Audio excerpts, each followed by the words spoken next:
Despite earning $600 million over the course of 6 years, Mike Tyson celebrated his 36th birthday with a bank account reading zero. So how did Mike Tyson go bankrupt? Well, Tyson made it clear that a financial education wasn't a part of his childhood. From a broke background, I never really learned the art of handling money as a kid. As he began to earn millions whilst he was still a teenager. After becoming champion at the age of only 20, Mike Tyson began to average $7.5 million per fight, and this didn't even include his other sources of income. He was paid over $50 million in casino deals, $3.5 million for a WrestleMania guest appearance, while Mike Tyson's Punch-Out sold 2 million copies during its very first year. By 1990, Mike Tyson was credited as the highest-paid athlete in the world with an estimated $28.6 million in income this year. Although all of this changed when he was sent to prison only 2 years later between 1992 and his release in 1995, Mike Tyson was unable to earn a single dollar. Although summarized by this CBS article, he wasn't exactly struggling when he finally walked free. Most Indiana prisoners are given $75 in spending money to ease their transition back into society. Tyson needed no such help. The former heavyweight champion had 2 checks each made out to him for $10 million. In the next few weeks, Tyson will get another $12 million for the rights to future fights and television.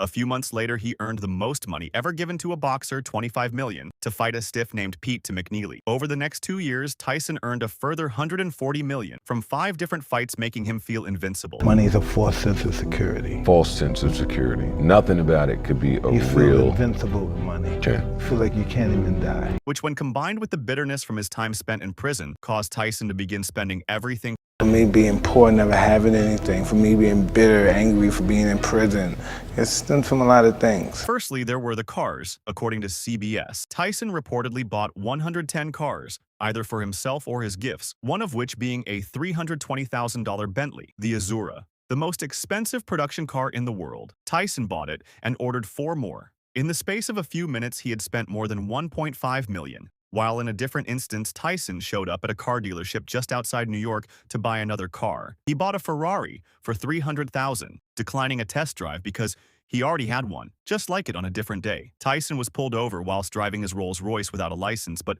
was able to get out of trouble by giving the car to the cop. Sir, why don't you just take the car? You deserve it because you've been doing a lot. Because I didn't want to get arrested. I didn't have a license or anything. And I didn't want my wife to get in trouble. I said, why don't you just take it? It wasn't that. It was around 230 at the time, and they took it. This didn't end well for the officer. He got fired. He did?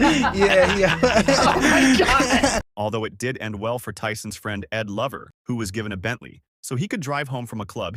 He goes, here, take the car. I'm like, okay. He gives me the Bentley. A month go by, I still have this car. He said, I wanted you to have that car. He said, I gave you that car. Tyson needed somewhere to store them, purchasing mansions in Las Vegas, Ohio, and Maryland. However, these were nothing compared to the house he bought in Connecticut. It featured 21 bedrooms and 35 bathrooms, as well as a full-blown nightclub, a movie theater, a mini casino, a squash court, and a fully spec'd-out proper commercial gym. But this was only the inside. Outside, there was a full-size basketball court, a swimming pool with its own grotto, and get this, its own lake, house, and fountain on a 17.6-acre block. If the house looks familiar, it's because Tyson eventually sold it to 50 Cent, who called it his biggest financial mistake. What was the most, when you wasted money? The Tyson crib was like that. How much was the upkeep, guesstimate per year? About $700,000 a year. Tyson expanded on this in a different interview. It's going to cost him $25,000 just to mow the lawn. Which, when combined with his other houses, meant gardening bills alone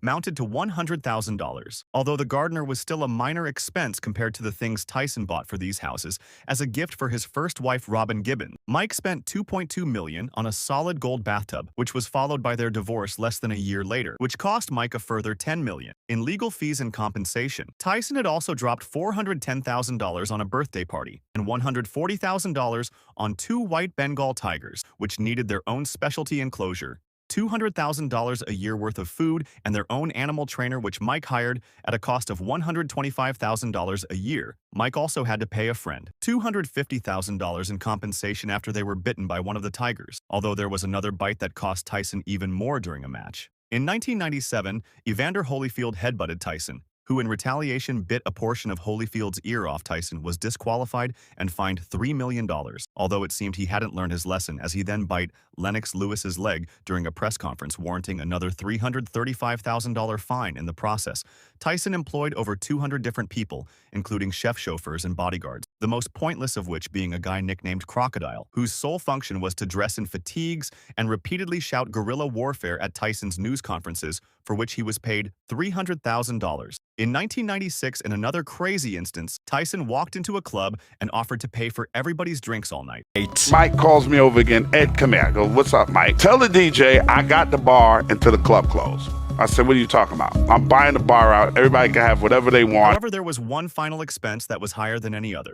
Do you regret anything? Yeah, and I didn't pay taxes really at that time. That'll get you. Yeah. It was revealed in 2003 that Tyson owed $13.4 million to the IRS, $117,000 to 5 different states, as well as $4 million to British tax authorities. And things only got worse from here. Turns out most of Mike's luxury purchases were being made on credit, and as a result, he also owed $27 million to various different businesses, including $600,000 to a legal company, $500,000 to his finance manager, and $800,000 to a former trainer, all of which was stacked on top of a second divorce. Tyson owes money to at least 246 creditors, including the Internal Revenue Service, the Screen Actors Guild, and dozens of doctors, lawyers, and accountants. Tyson owes his ex-wife, Monica Turner, almost $9 million from their divorce, and he hasn't paid $19.4 million in taxes to the IRS Great Britain and 5 states, which was an extra large problem as Tyson was down to his last $1,250 in cash. 3 months ago, Tyson, 38, said all of his houses have been sold or seized, and he owns only one car, or be it a white Hummer SUV newly purchased and apparently not yet paid for. According to bank records, Tyson's attorney submitted to the U.S. bankruptcy court. Tyson earned $38 during January. His living expenses during that month were more than $407,000. Mike Tyson was completely and utterly screwed. However, he devised a plan to get himself out of trouble. Tyson's reorganization plan is ambitious. He hopes to earn at least $19.5 million from boxing over the next 3 years to help satisfy his creditors,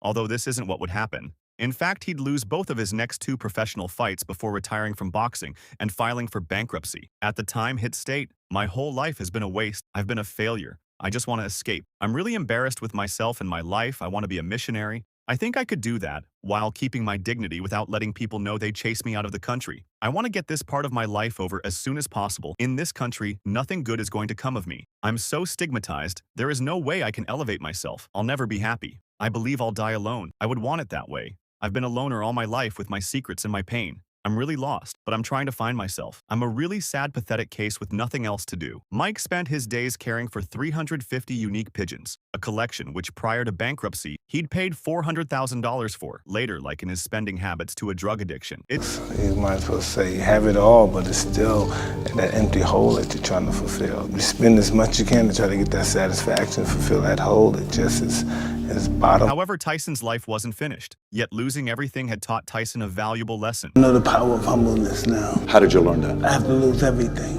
Acting as a baseline for him to rebuild his life. Tyson took the lessons he'd learned and transformed them into a book, whilst his life story was also the perfect premise for his own documentary. On top of this, Mike landed a cameo role in both The Hangover 1 and 2, for which he was paid $300,000 through these various media appearances. Mike was able to re-buy himself a pretty awesome house in Vegas, although he refused to let money dictate his happiness. As anybody that thinks a lot of money is going to make them happy, they never had a lot of money. Because it don't make you happy. Yeah, oh no, it's going to make you miserable. You said, well, it can make you hate yourself. Mike has launched his own extremely successful podcast called Hotboxing and built a net worth of $10 million.